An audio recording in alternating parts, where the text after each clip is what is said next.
I realized last night, flying back from Wellington when I was going through my slides, that as much as I wanted that to look like everyone grabbing for the thermostat on the wall, it looked like a new multicultural ball game. So it's actually meant to be the sort of typical office politicking around trying to get the temperature right. So I guess, I started studying this in the early 90s, as my lack of hair might show. And I think even in those days, trying to come to grips with what the terminology was and what it meant didn't make sense. And I was looking through some of the recent press, trying to get a sense of, so is it hot or not? And you will have comments coming out that would indicate that there's been a little bit of a hiatus and things are looking better. And then those saying, no, it didn't pause, it's even worse than it's always been. And then you get comments around sort of the doomsdayers coming out, and then the very same newspaper a couple of days later saying that they were a little bit overzealous in their commentary. And then just when you try and come to terms with it and make a change in how you live your life and go the route of the green vehicles and electric vehicles, you now have everyone saying that it's a gross misrepresentation to talk about electrical vehicles being zero emitters, partly because you don't look at the whole value chain and where the consumption of these products takes place and where energy is generated, such as needing to put the power in your home so that you can power your vehicles. So it's a difficult space to be in to try and understand, is it hot or not? The other thing that's quite interesting is it serious or not? And I think if you Google any of these things at the moment, particularly in this Trump era, I think most of the commentary that you'll find is actually more on the sort of comedic side. For those of you who can't read this, in Scotland we have mixed feelings about global warming because we get to sit and watch the mountains and watch the English drown. So that's thanks to Frankie Boyle, probably the only thing I could put of his up on the screen. So there's a lot of ambivalence around what's really going on. And then really, does it matter down here at the end of the bottom of the earth, really? If you look at our total emissions, it's 36 metric tons of carbon dioxide. That's less than 0.1% of the global production. But I think when we've heard discussions such as Eliza's with regards to the bond market, also the opportunity for offsetting, we do have an important part to play. Some of the economic figures we were shown earlier on also shows that in times of downturn, there will be changes in the way we build our infrastructure and use our infrastructure. And I think it's a key opportunity for us to take decisions. But taking those decisions is made difficult. If you look at what Daniel Kahneman says, and there's obviously we live in an era where all behavioral economists have something to say, and in trying to understand it, his commentary is that when things are really far out, particularly problems, we tend to sort of discount them, not worry. And the minute that they become very clear and present dangers, we feel like it's too late to do anything. And hopefully I can sort of convey some thoughts that show that that's not necessarily the case. And the way I'll do it is sort of talk through 4 main steps. And the first of those will be understanding the context in which we look at things, then understanding the risk and making you aware that risk is not only downside but also upside, so it's the threat and the opportunity. Then understanding what value is. Quite recently, Andrew had something on LinkedIn where he was talking about green buildings being far more than just the benefit around the climate, but also to the occupants and the well-being of the occupants of buildings. And so I think when we look at value, we have to price in a whole lot of other things we don't normally consider. And then lastly, this need for innovation. And I think an audience such as yourselves is probably where the innovation is going to come, not only in the intricacies of financial instruments that will enable that, but in how we build and what we do in making the world a better place to live. So how hot really is it? I think there's very little opinion that differs from the majority saying we are living in a hotter world. There might be climate change denialists out there, but really we do know that it is changing. And I think if you look at it from a city or an urban perspective, the main trends that are coming out is that there will be ecosystem impacts. And I'll talk a little bit more to those later in the discussion. there will be challenges on cooperation, because you are going to find a world where there will be the haves and the have-nots. And they always say that the next world war will be more about natural resources than anything else. So those are things to factor in. The pressure to be locked into the effects of global warming, and obviously, as I said, a greater role for cities in changing things.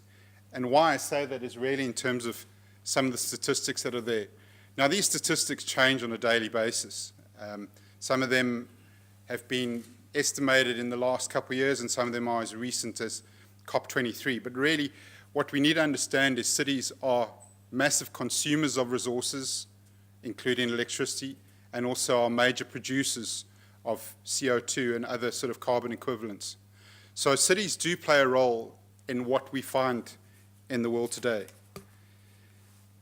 In a couple of years ago, KPMG did a study which we said, what would the future state of the world be like in 2030? And what we were seeing is that urban areas will have the potential to perpetuate the problem.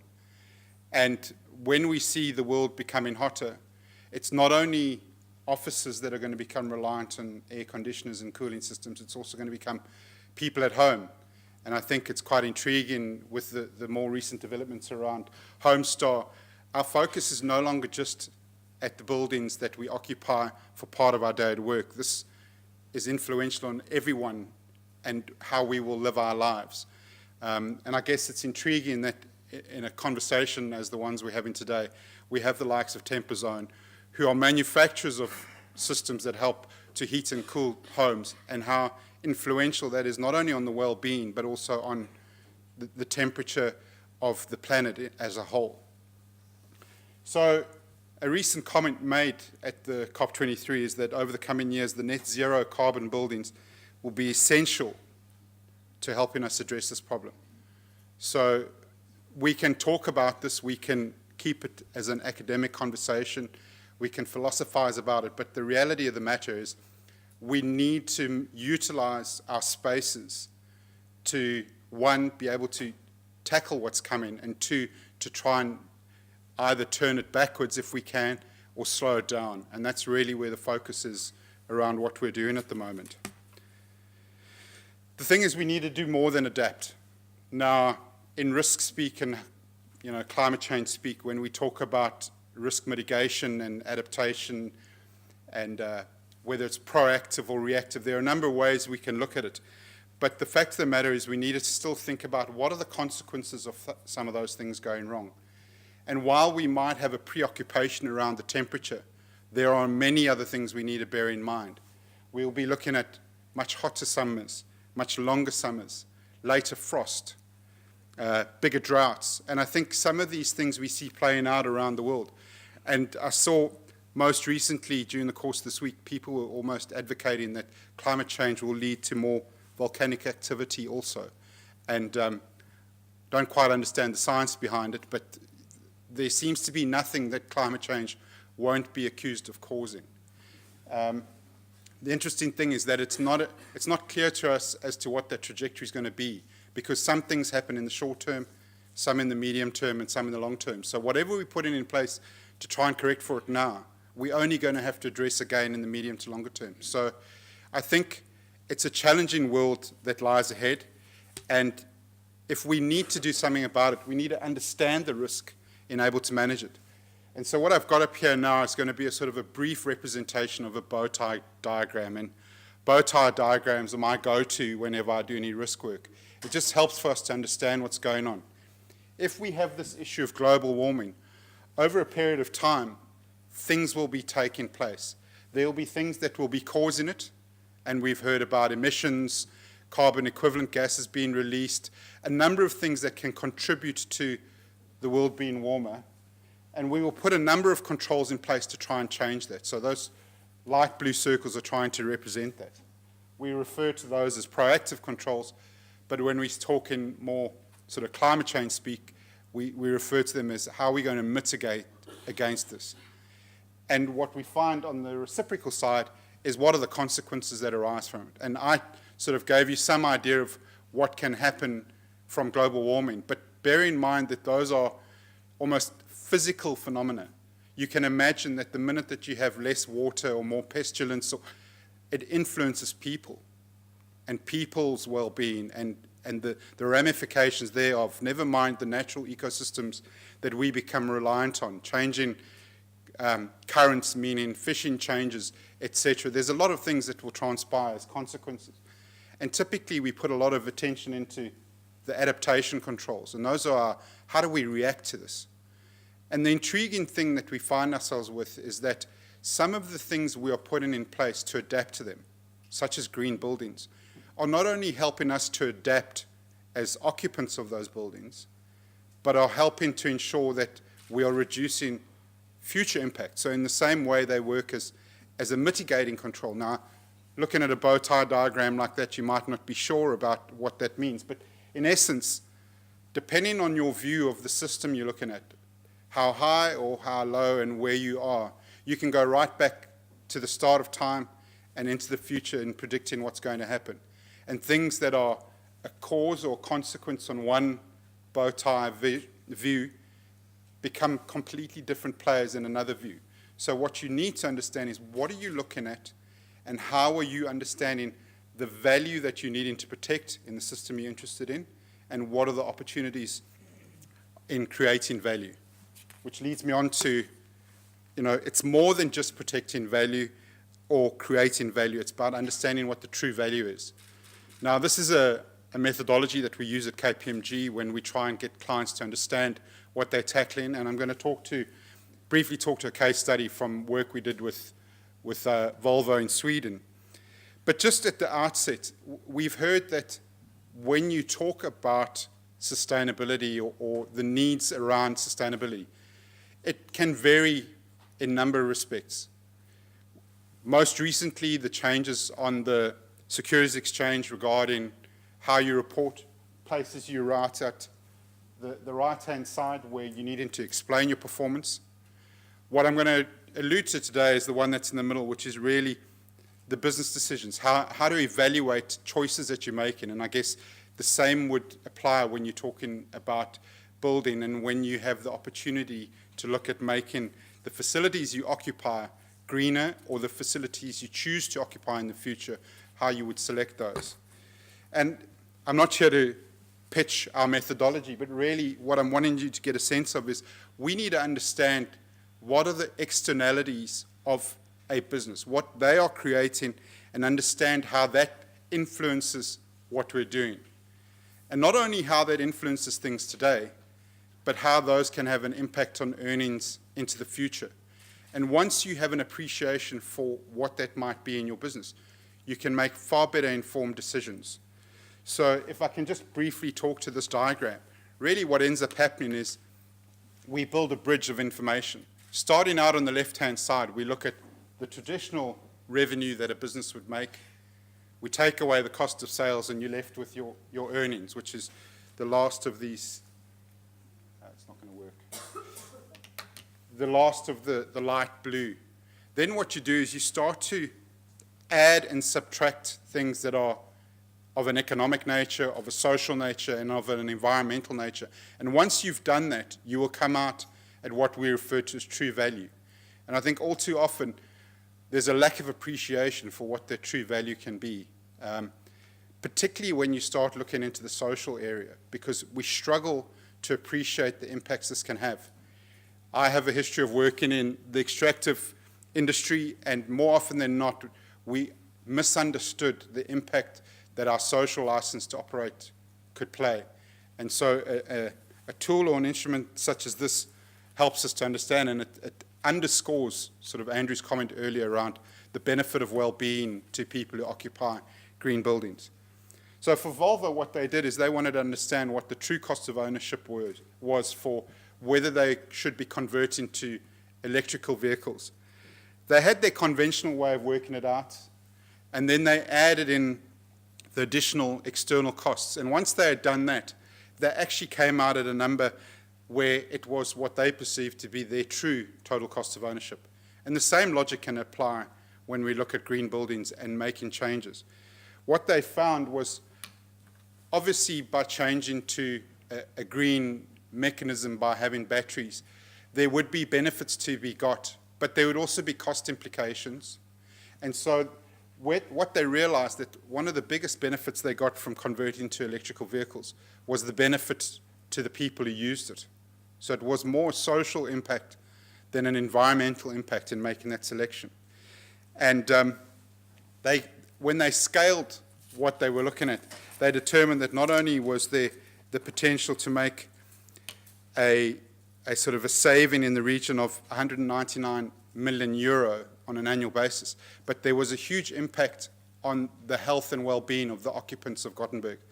So this is just a demonstration of when you have a greater appreciation for what your business is doing and you're able to evaluate that, how you protect your value and how you increase your value, you get a true value measurement of what you're doing, and you can apply that to the work that you do and the buildings that you may occupy. But I think probably a lot of what I've said there are things that you may have heard before, and I'm inclined to believe that unless we consider things in a greater context and we look at innovation, we're not necessarily going to move the conversation forward as much as we'd like to. And that's not saying that people aren't giving a lot of time and attention to it. But in the recent months, I've been looking at how does one go about it. And while this is just the sort of the logical step flow, I think what we need to be looking at is understanding that our answers are going to come from outside of our traditional industries. So 4 books that I've recently come across, and no, I haven't read them from cover to cover, but what has been very interesting is if you look at work by Geoffrey West, he was recently on the radio in New Zealand, he just talks about how these natural laws scale from a dormouse all the way up to an elephant, and you can see the same thing happening in cities. And in fact, what's been found to happen is that it's even more efficient when you move into the city realm than when you look at the natural organisms. So we need to be thinking about how do we scale some of our solutions. When we look at the buildings we build, there was work by Stuart Brand a couple of years ago about how buildings learn, and he talks around what he calls pace layering. And essentially what he's saying is the place that the building occupies is going to have a timeline or a life cycle that it lives in, all the way through the way it's built, the facade, the interior, right down to the sort of the mod cons that you have on your desks. And he says if we have a greater appreciation for the cycles that those layers go through, we can be more effective and more sustainable in how we furnish them and how we build our buildings. Moving on to the more behavioral side of things, Kurt Levin did some work years ago around force field analysis, and anyone who's done any business studies would have come across it, but it's still finding purchase today. And really what his main takeaway was that it's easier to encourage people to do the right things than to try and discouraging them from doing the wrong things. And this is transformed into the work of Richard Taylor, who just recently won the Nobel, the award for his work on behavioral economics. And he's come up with this decision architecture where he has been encouraging governments around the world how to change the way people do things. A lot of his work was around how to encourage savings for after, for retirement, and just simple things that are done that change the way we change how we do things can be very influential in a greater scheme of things. And I think we need to apply some of this logic across the work that we do. So really what it comes down to is that we're not trying to be too hot, we're not trying to be too cold. We want that Goldilocks effect where it's just right. Thank you.